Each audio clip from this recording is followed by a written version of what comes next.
So let us begin with next question. That is question number 18th. Two forces, each of magnitude F, has a resultant of the same magnitude F. The angle between the two forces is. Simple question है. हमारे पास दो forces है, दोनों का magnitude same है, दोनों के रिजल्टेंट का मैग्नीट्यूड भी सेम है. तो लेट अस से जो पहला फोर्स था F, F1 is F, second force F2 is also F, और दोनों का resultant R is also F. Right? What is the formula for resultant of two forces? Under root of F1 square plus F2 square plus 2 F1 F2, so plus 2 F1 F2 cos theta.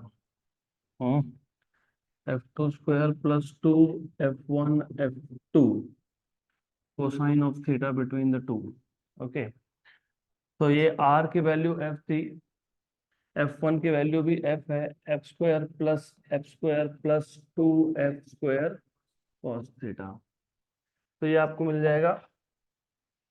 What you will have here is F equal to under root of 2F square plus 2F square cos square, sorry, cos square होता है, cos theta. Good. So you have this equal to 2F square common निकाल लो, 1 plus cos theta. If you want, you can square on both sides. Square on both sides, you get F square equal to just a minute, some problem with this today. Anyways, F square equal to 2F square 1 plus cos theta. F square हो गया cancel. तो 1 equal to 2 into 1 plus cos theta, मतलब 1 by 2 equal to 1 plus cos theta. Okay, तो हो गया, आपको मिल जाएगा यहाँ से 120 डिग्री आएगा ना. Yes. So cos theta equal to half minus 1 मतलब माइनस हाफ होता है 120 डिग्री पे. तो you have 120 degree as the answer, option number B. Done.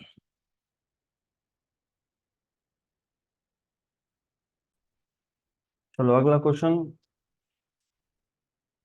3 vectors a bar equal to 3i cap minus 2j cap plus k cap, b bar equal to I cap minus 3j cap plus 5k cap, and c bar equal to 2i cap plus j cap minus 4k cap form an equilateral triangle, isosceles triangle, right angle triangle, no triangle. तो सबसे पहले आपको check करना चाहिए equilateral triangle. क्यों? क्योंकि 3 vector है, तीनों का अगर मैग्नीट्यूड सेम आ गया तो that will form an equilateral triangle. Okay, तो पहले तो मैं ए वेक्टर का मैग्नीट्यूड चेक कर लेता हूँ. Let us check what is the magnitude of A bar. Under root of X component मतलब 3 square plus 2 square plus 1 square, तो कितना आ गया 9 plus 4 13 plus 1 under root of 14. ठीक है. तो B bar equal to mod of B bar equal to 1 square plus 3 square plus 5 square. Okay, how much is this? Root of 35. Okay, good. And what is the last vector? C. C का क्या आएगा? What will be C? 2 square plus 1 square plus 4 square. वापस से क्या आएगा? Under root of 21. Okay. So in this case you have under root of 21, 2 square plus 1 square plus 4 square, that is under root of 21. तो isosceles नहीं है, equilateral भी नहीं है. आइसोसेलेस ट्रायंगल का प्रॉपर्टी क्या होता है? हाँ, तो यहाँ पे दोनों ही नहीं है. लेकिन इफ यू सी, अगर मैं एक राइट एंगल ट्रायंगल बना दूं, और in that case if you see, एक साइड क्या था 14, एक क्या था root of 14, root of 35, root of 21. तो in this case root of 14 बन जाएगा ये आ जाएगा रूट ऑफ 21, और आ जाएगा रूट ऑफ 35. करके देख लो इसको तुम. ए साइड ए क्या था 14 था, इसको मैं ए बोलता हूँ. ये क्या है सी है, और ये क्या है बी है.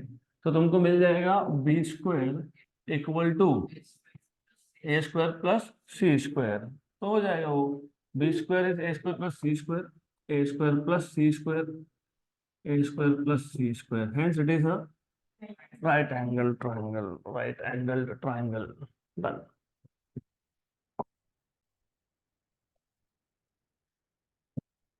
अगला question, the sum of two forces acting at a point is 16 newton. If the resultant force is 8 Newton and its direction is perpendicular to the minimum force, then the forces are. It's a good question. ये question आपको motion chapter में भी आ सकता है, laws of motion में, जहां पे तुम फोर्स की बात करते हो नॉर्मली.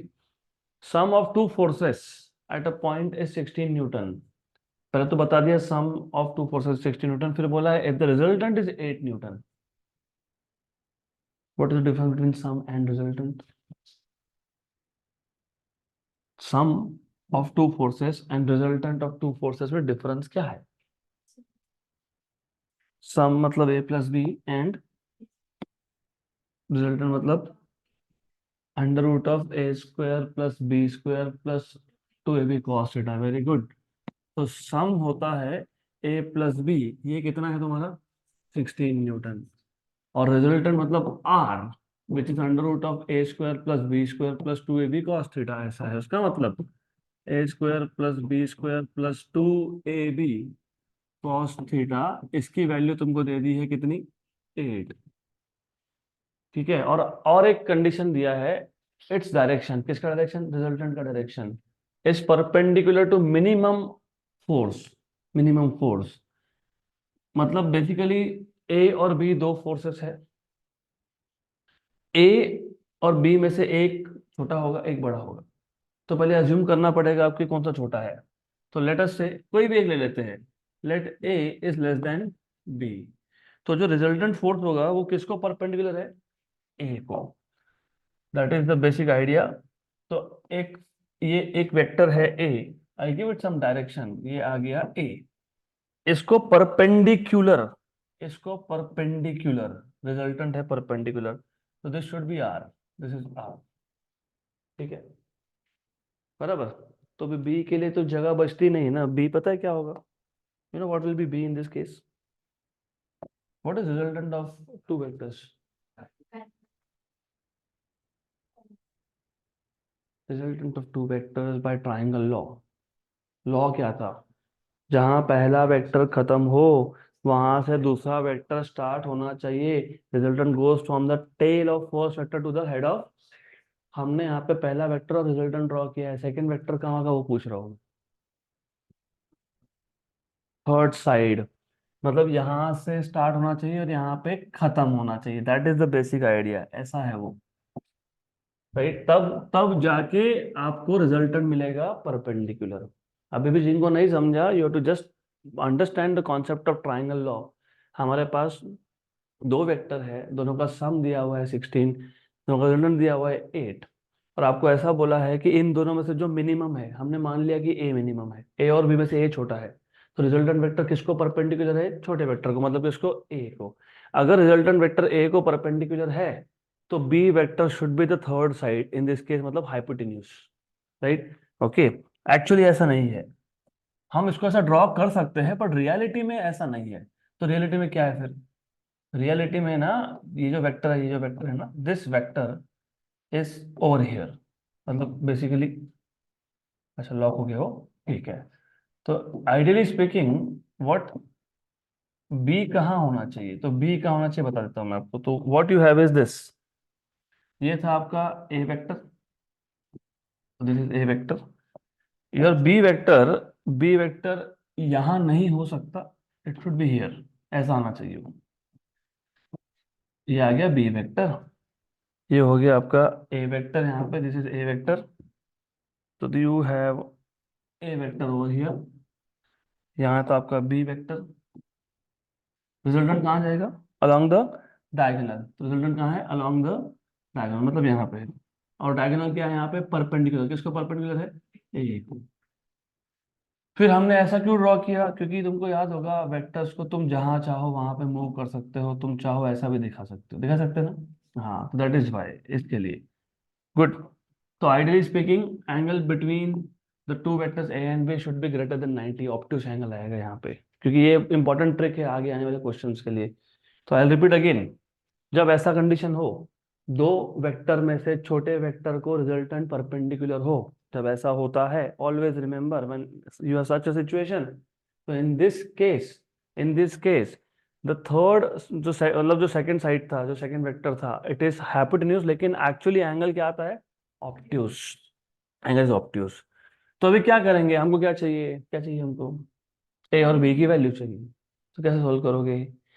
अगर मैं आपको एक इक्वेशन दे दूं विथ टू अननोन्स, तो दो, एक इक्वेशन है, दो अननोन है, सॉल्व कर पाओगे? नहीं होता है। Same situation is here. A plus B 16, ये वन इक्वेशन है, राइट? अगर मैं और एक इक्वेशन बना लूं तो आई कैन सॉल्व, है ना, क्योंकि दो अननोन तो दो इक्वेशन चाहिए। तो दूसरा कहाँ से आएगा? दूसरा यहाँ से आएगा।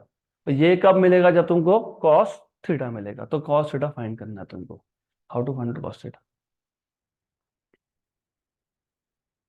कॉस थीटा यहाँ से मिल जाएगा तो हो जाएगा सॉल्व। हाँ, तो उससे क्या हो गया? 90 degree. You are very close, पर उससे क्या हुआ? 90 डिग्री से क्या हुआ? Do you remember?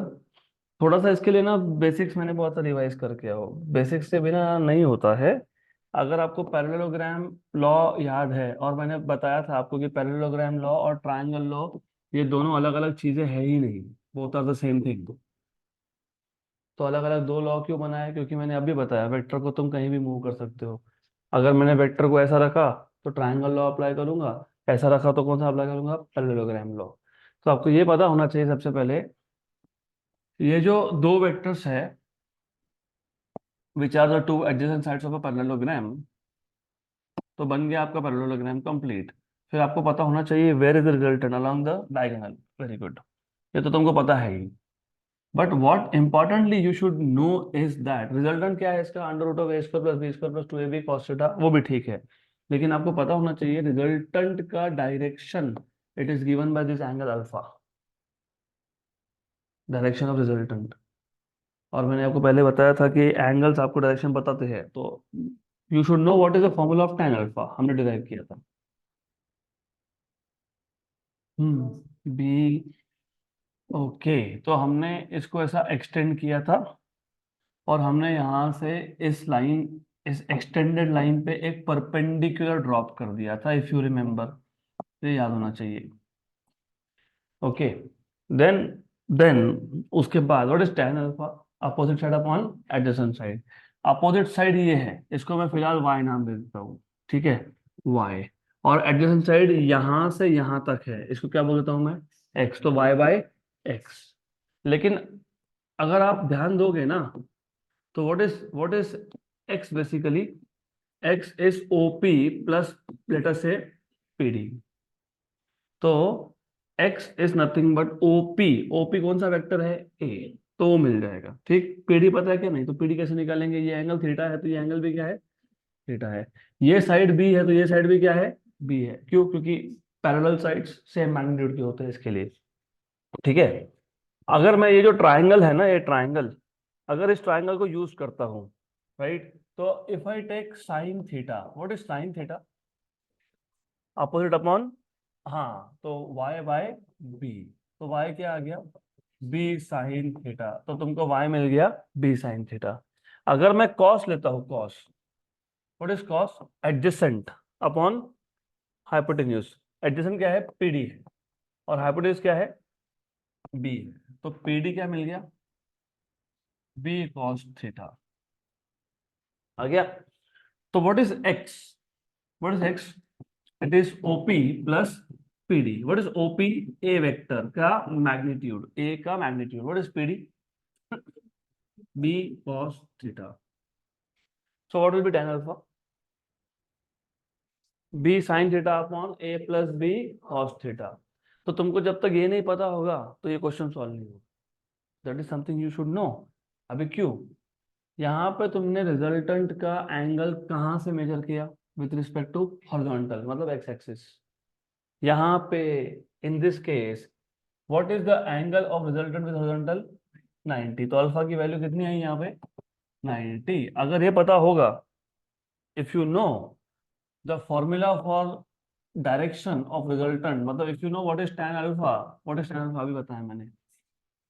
हाँ, B sine theta upon A plus B.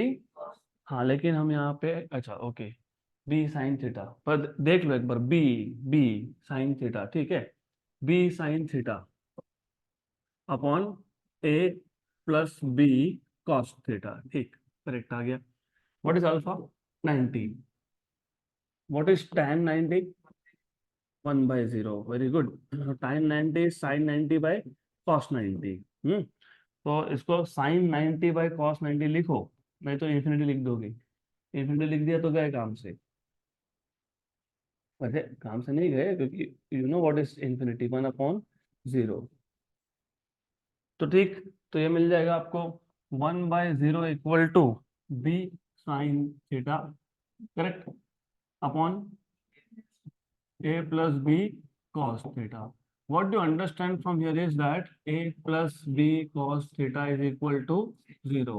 तो तुमको यहाँ से मिल जाएगा cos theta equal to minus a by b। अभी मैं तुमको ट्रिक दूंगा इसको सॉल्व करने के लिए, फिलहाल फर्स्ट अटेम्प्ट है तो ठीक है, इतना तुम समझ लो कि ऐसा आता है। ये जो रिजल्टेंट था r, वो था under root of A square plus B square plus 2ab cos theta, और कॉस थीटा आ गया माइनस ए बाई बी, और इसकी वैल्यू थी 16, 8। ओके, बी बी कैंसल, तो under root of A square plus B square minus 2a square equal to 8। तो A square B square minus A square, okay, good. तो B square minus A square equal to 8। तो B square minus A square equal to 64। What is B square minus A square? Yes, B minus A, B plus A, B plus A कितना आ गया?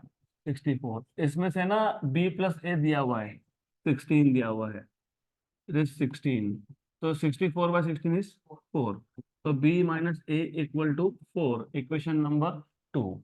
Equation number 1 और 2 को add कर दो, तो add 1 and 2, 1 plus 2, क्या था equation number 1? A plus B, A plus B plus B minus A, वो कितना था?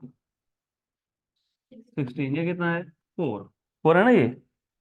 हाँ, तो कितना हो गया? 20। Two b, two b equal to 20, तो b equal to 10। B equal to 10 आ गया आपके पास, बी क्या आ गया? 10, तो ए क्या आएगा? 6।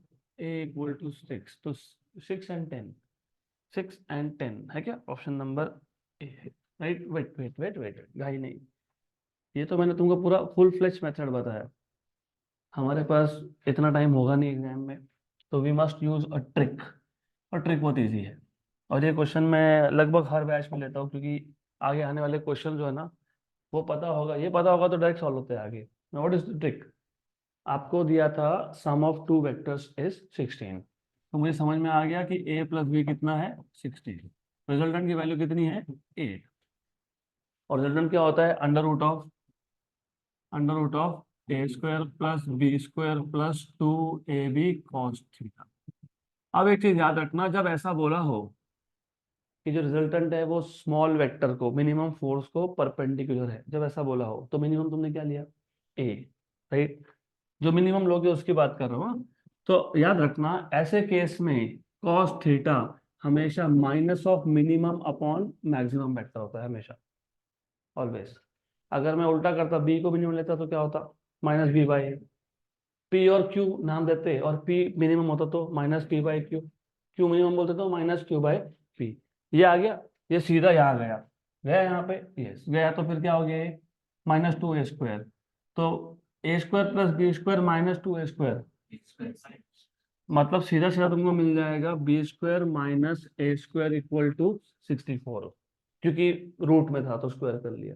और ये b minus A B plus A, B minus A B plus A क्या होगा?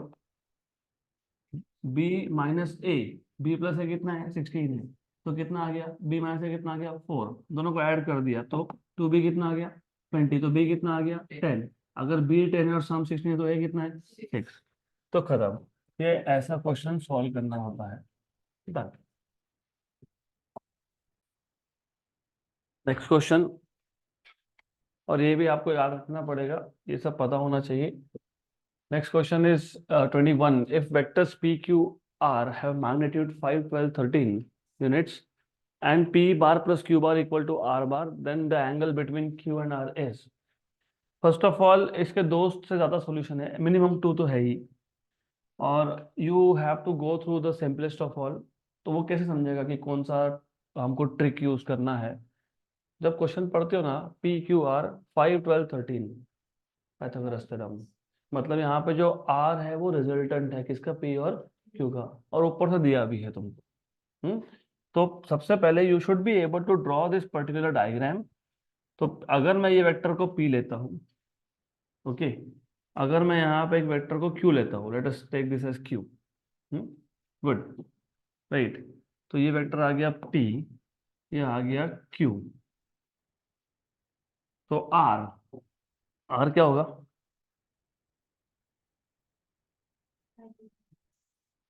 हाइपोटेन्यूज। तो आर आएगा हाइपोटेन्यूज, सही है। जस्ट वही वही मैं पूछ रहा हूँ ना, जरा रुको, रुको जरा। हाँ, हाइपोटेन्यूज आ गया, बराबर है।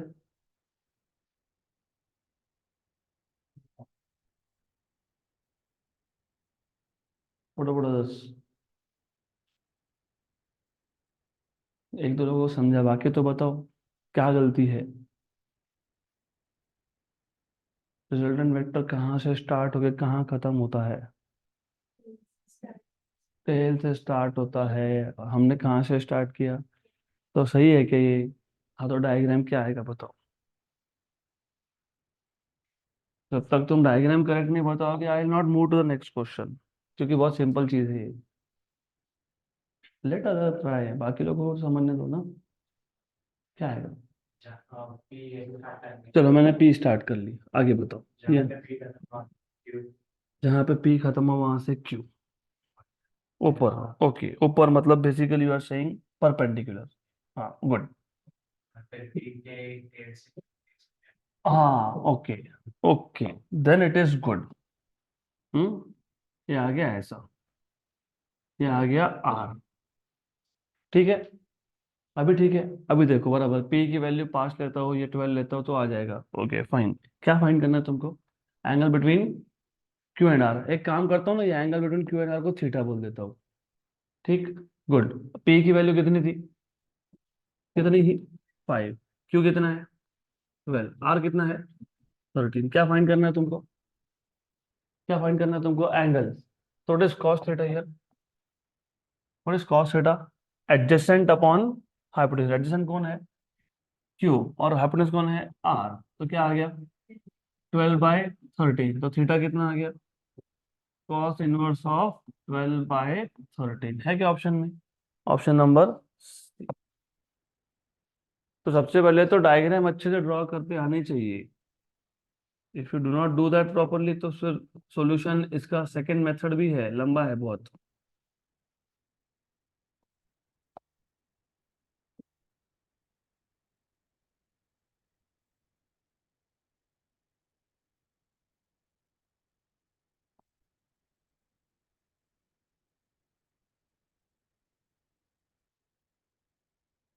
डन। तो ये क्वेश्चन अभी बिना डायग्राम के होता है। 5 is P, Q is 12 and hypotenuse R is 13, और angle between Q and R पूछा था तो उसको थीटा बोल दिया। तो cos theta is Q by R। What is the angle between P and R?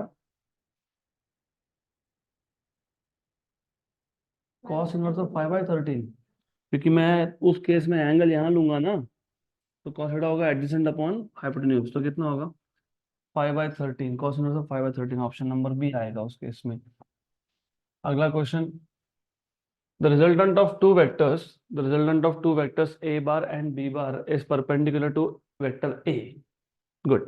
And its magnitude is equal to half the magnitude of vector B.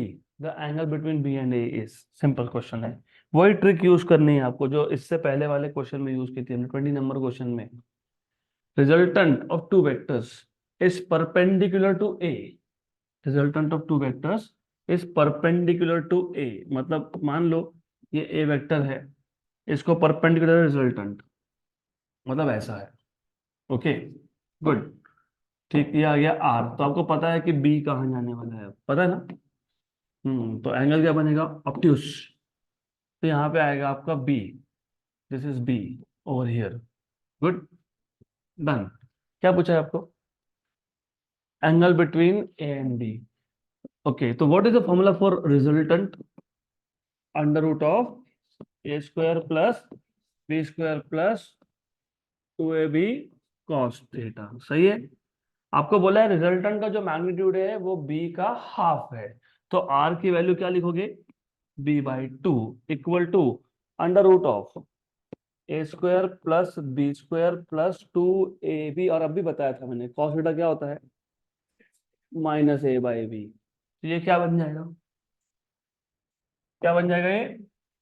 B square, है ना? हम्म तो ये बन जाएगा under root of B square minus A square, squaring on both sides. तो B square by 4 equal to B square minus A square. इसको solve कर लो। A square equal to B square minus B square by 4, 3b² by 4। Very good, very good. तो what is A square by B square? 3/4। A square by B square is 3/4। तो what is A by b? √3/2। तुमको क्या चाहिए था? Angle चाहिए ना, theta चाहिए ना। तो बट कॉस थीटा क्या है, -a/b है, तो क्या आ गया, -√3/2, -√3/2, 150। Very good. जिनको नहीं पता डोंट वरी, अगर तुमको डायरेक्टली टेबल नहीं याद रहता ना तो आपके लिए भी एक ट्रिक है। माइनस साइन को इधर लाओ, लाओ ना, उधर लेके जाओ। तो क्या हो गया, minus cos theta equal to कितना आ गया, √3/, you know, minus cos theta मतलब सेकंड क्वाड्रेंट, बराबर। और आपको पता होना चाहिए cos of pi minus theta is minus cos theta. तो ये हो गया कॉस ऑफ पाई मतलब 180 माइनस थीटा, है ना? Cos of 180 minus theta is minus cos theta equal to √3/2। अब मेरे को बताओ कि कॉस की वैल्यू √3/2 कब होती है? 30 डिग्री पे कि 60 डिग्री पे? 30 डिग्री पे। तो ये हो गया कॉस ऑफ 30। तो 180 माइनस थीटा इक्वल टू 30, तो थीटा कितना आ गया, 150। हो गया 150, ऑप्शन नंबर बी, सिंपल।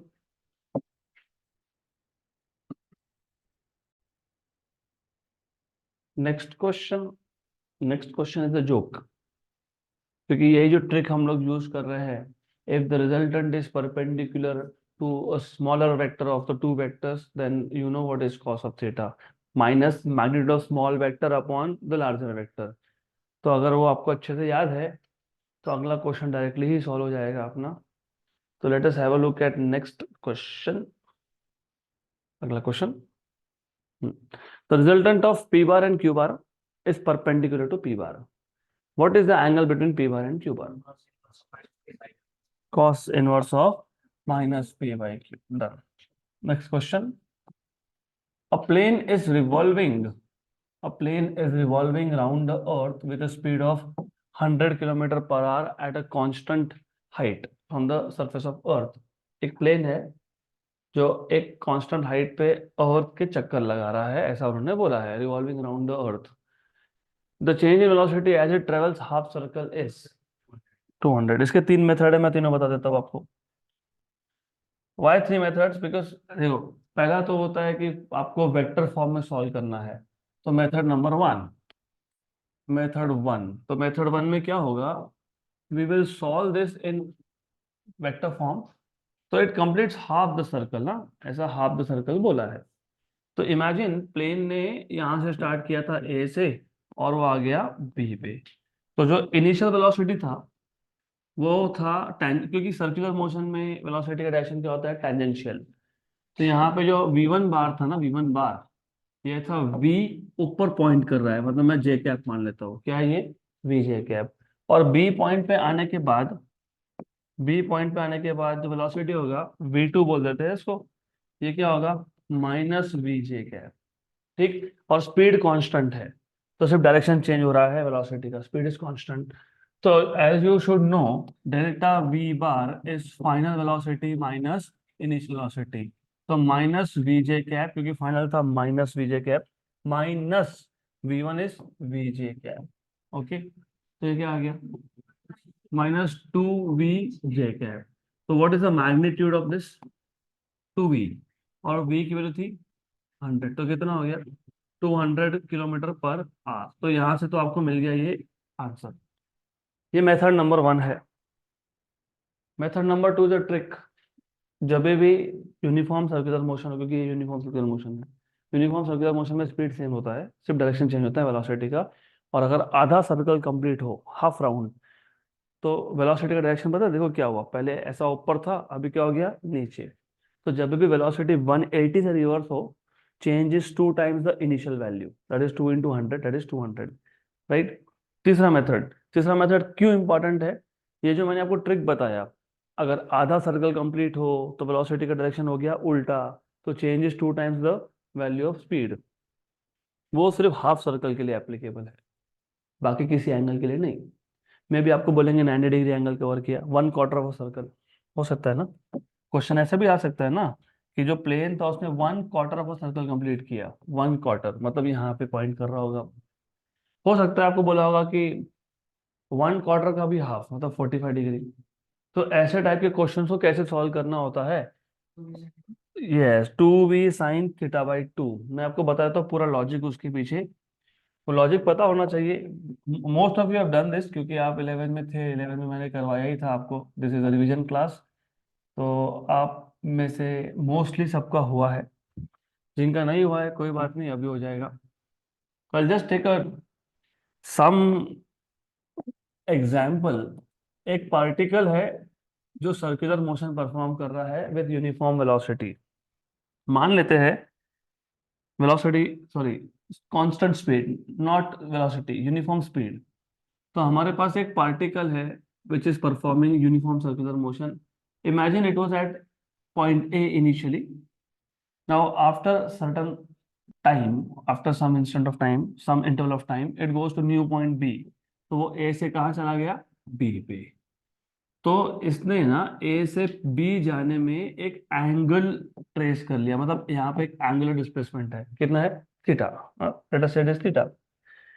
ए पे वेलोसिटी का डायरेक्शन था टेंजेंशियल, बी पे भी है टेंजेंशियल. ओके, स्पीड सेम है, डायरेक्शन इज चेंजिंग. तो यहाँ पे स्पीड v है, यहाँ पे भी स्पीड v है, लेकिन मैं इसको फिलहाल va बोल देता हूँ, इसको फिलहाल मैं vb बोल देता हूँ. Speed is same. ठीक. हमको ये समझना था कि a से b जाने में अब how much is the change in velocity, not in speed. Speed is not changing, what is changing is velocity, because of change in direction. क्योंकि डायरेक्शन चेंज हुआ, इसके लिए वेलोसिटी में चेंज हुआ. ओके, तो एक काम करेंगे, वेक्टर आपको पता है, तुम कहीं भी रख दो. वेक्टर को जब तक तुम डायरेक्शन और मैग्नीट्यूड चेंज नहीं कर रहे हो, you can just take it and keep it here, यहाँ रख सकते हो तुम. तो मैंने ये वी ए को उठा के यहाँ रख दिया. राइट. फिर तुमको ये पता होना चाहिए, अगर दो लाइंस में एंगल थीटा है, तो उन दोनों लाइंस के परपेंडिकुलर में भी एंगल थीटा होगा. वी ए रेडियस को परपेंडिकुलर है, और वी बी भी रेडियस को परपेंडिकुलर है. तो ये जो इधर जो एंगल बनेगा ना, ये भी क्या बन जाएगा, theta. What is the change in velocity is this, A से बी पे जाने में वेलोसिटी का चेंज हुआ, ये इसको बोलोगे तुम डेल्टा वी, है ना. डायरेक्शन चेंज हुआ ना अपना, तो डेल्टा वी. तो इफ यू लुक, अगर आप इस पे अच्छे से फोकस कर रहे हो, इस ट्राइंगल पे फोकस कर रहे हो, तो let us have a look at this triangle, कि इस ट्राइंगल में हो क्या रहा है.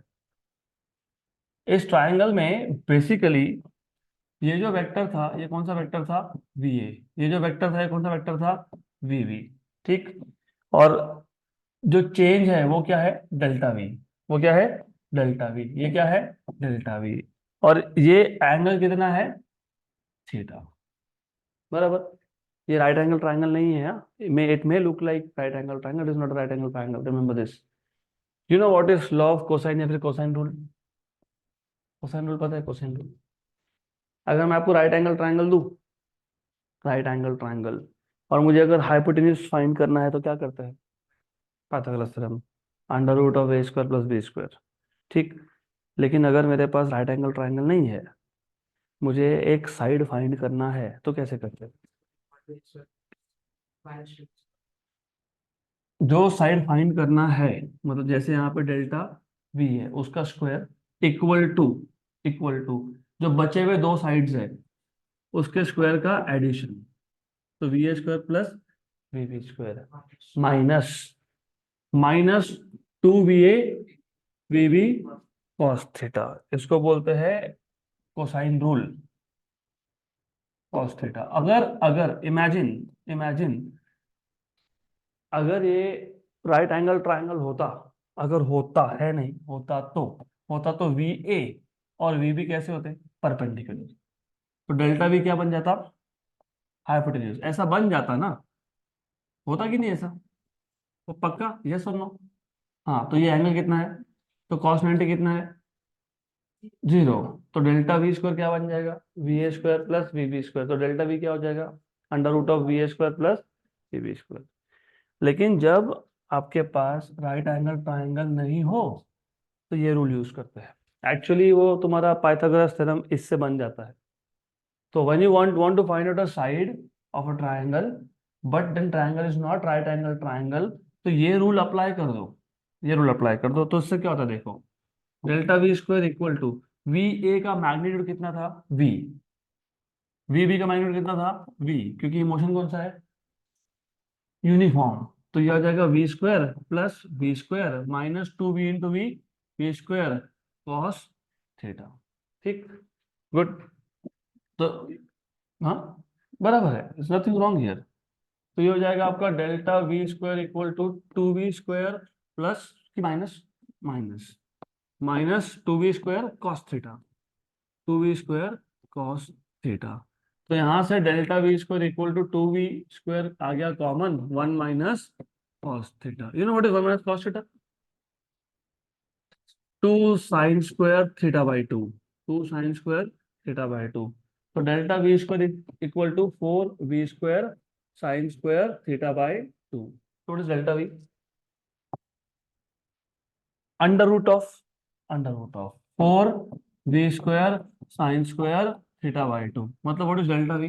फोर का root is two, V square का is V, two V sine theta by, ये आ गया फॉर्मूला। ठीक। अब आई नो पहला मेथड बहुत इजी था, यस, लेकिन ये एक स्पेसिफिक केस में तुम यूज कर सकते हो व्हेन द एंगल इज 180। और वो जो फॉर्मूला है वो तुम किसके लिए भी यूज कर लो, वॉट एवर एंगल। अभी हमारे केस में एंगल क्या बना? 180। तो put 180, sine of 180 by two, sine 90 that is 1। तो टू बी, वी की वैल्यू कितनी थी? 100। तो आंसर क्या आ गया? 100। तो ये फॉर्मूला मैं इसके लिए बताता हूँ कि तुम कहीं भी अप्लाई कर दो। इसमें एक और बहुत फेमस क्वेश्चन है जो आपको आता है नॉर्मली सर्कुलर मोशन में, वो द टाइम, हाँ, seconds hand, what is the change in velocity of seconds hand of a watch in 15 second, ऐसा कुछ तो है। 15 सेकेंड्स में एंगल कितना बनता है? 90। तो वहां पे थीटा कितना होगा? 90। तो 390/2 इज 45, साइन 45। हाँ, तो वहां पे काम में आएगा आपको ये क्वेश्चन, फॉर्मूला है। Next question, two forces 3 newton and 2 newton are at an angle theta such that the resultant is r. हमारे पास दो फोर्सेस है, 3 न्यूटन और 2 न्यूटन के, there at some angle theta और resultant is r. The first force is now increase to 6 newton. तो जो पहला फोर्स था उसको इंक्रीज कर दिया हमने, 3 से 6 बना दिया, and the resultant becomes 2r। हमने पहले को चेंज किया, दूसरे को हमने एज इट इज रखा है। ओके, रिजल्टेंट बन गया आपका 2r। ठीक, एंगल पूछा है आपसे। तो केस नंबर वन के काम करते हैं। केस नंबर वन में ना ए की वैल्यू 3 है, बी की वैल्यू 2 है, और आर की वैल्यू आर है। चलो ठीक है, इसको R1 को आर बोल देते हैं। आपको पता है what is R1? Under root of course A square plus B square plus 2ab cos theta. तो यहाँ पे R equal to under root of 3 square plus 2 square plus 2 into 3 into 2 into cos of theta. Good. तो R equal to 9 + 4 13, under root of 13 plus 12 cos theta. Equation number 1। ये case 1 हो गया। अब case 2 में ए बन जाएगा डबल, मतलब ए dash हो जाएगा 6, बी डैश को सेम रखा है 2, और R2 है 2R। ठीक है, तो यहाँ पे अब लिखोगे तुम R2 equal to under root of a dash square plus b dash square plus 2 A dash B dash cos of theta ये है 2R under root of 6 square plus 2 square plus 2 into 6 into again 2 into cos theta. तो 2R equal to root of 36 plus 4 that is 40 plus 24 cos theta. This is equation number 2। ठीक, हमको चाहिए था theta, divide कर लो। क्योंकि हमको are की value नहीं पता तो हमको आर को एलिमिनेट करना पड़ेगा, that is the basic idea. तो ऐसा करो, दोनों को डिवाइड कर दो। इक्वेशन 2 को इक्वेशन 1 से डिवाइड कर दिया, तो 2R/R equal to under root, दोनों का रूट था ना। तो दोनों का रूट था, तो दोनों का रूट कॉमन भी लिख सकते हो ना, that's okay, you can write down something like this. ये था 40 प्लस 24 cos थीटा, और ये था 13 प्लस 12 cos थीटा। आर और आर हो गया कैंसिल, बच गया 2, 2 का कर दिया स्क्वायर तो हो गया 4। तो 40 plus 24 cos theta upon 13 plus 12 cos theta, cross multiply. क्या वो भी कर सकते हो, 4 कॉमन लेके यहाँ पे कैंसिल कर दो, दैट इज ऑफकोर्स थोड़ा सा स्टेप्स कम हो जाएंगे। ओके, तो यू कैन से दैट कि 4 इक्वल टू 4 कॉमन निकाल लिया, 10 plus 6 cos theta upon 13 plus 12 cos theta. 4 4 हो गया कैंसिल, तो 13 plus 12 cos theta equal to 10 plus 6 cos theta. ठीक है, बराबर। हम्म। तो ये हो जाएगा 12 में से 6 गए तो 6 cos थीटा -3, तो 120 आएगा आंसर। ये cos थीटा कितना हो गया, -3/6 दैट इज -1/2, मतलब theta equal to 120। Theta is 120।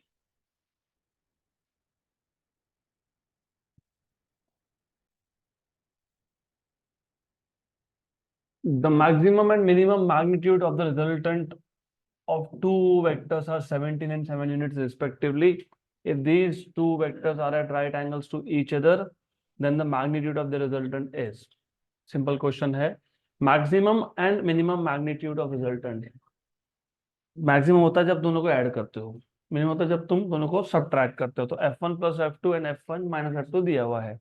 आपको पूछा है if this two vectors are at right angles, तो दोनों वेक्टर्स राइट एंगल्स पे है, the magnitude of the resultant is 13। खत्म।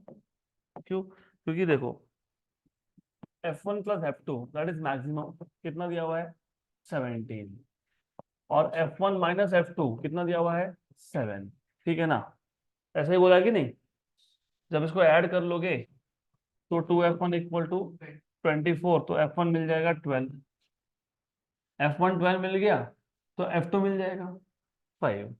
तो F1 प्लस F2 ये 17 था, तो F2 मिल जाएगा 17 माइनस F1, मतलब तुमको F2 मिल जाएगा 5, ये आ गया 5। और अगर ये दोनों परपेंडिकुलर हो, अगर ऐसा हो, ये अगर F1 है, ये अगर F2 है, तो रिजल्टेंट क्या आएगा? है ना, Pythagoras theorem, under root of F1 square plus F2 square. तो जो रिजल्टेंट आएगा ना, वो आएगा आपका R equal to root of F1 square plus F2 square. F1 square is like 12 square, 12 square is 144 and this is 25, 25 this is how much 169, so that is 13 now, 13 option number D.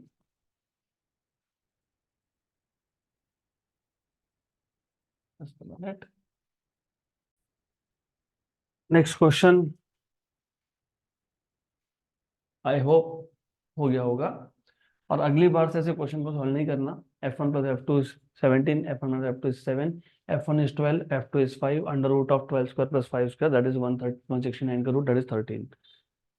The vector sum of two forces is perpendicular to their vector difference. In that case, the forces are equal in magnitude, equal to each other in magnitude, are not equal to each other in magnitude, cannot be predicted are equal to each other. चलो ठीक है, क्या बोला है, दो forces है, उनका vector sum, मतलब A bar plus B bar plus B bar, और उनका वेक्टर डिफरेंस, मतलब ए बार माइनस बी बार, ये दोनों एक दूसरे को क्या है, हाँ, तो अगर डॉट प्रोडक्ट जीरो होना चाहिए for two vectors if they are perpendicular to each other, dot product is zero. Correct. तो अभी डॉट प्रोडक्ट ले लो, तो A bar dot A bar, A bar dot A bar minus A bar dot B bar plus B bar dot A bar minus B bar dot B bar equal to zero. Okay, तो what you must know is that dot product is commutative, मतलब A bar dot B bar is equal to b bar dot, उस पे से एक negative है एक positive, तो ये हो गया, you know A bar dot A bar is B bar dot B bar is, तो A square minus B square equal to zero, मतलब A square equal to B square, मतलब ए इक्वल टू बी, तो magnitude wise they are equal, equal in magnitude. हो गया, question खत्म। Next question,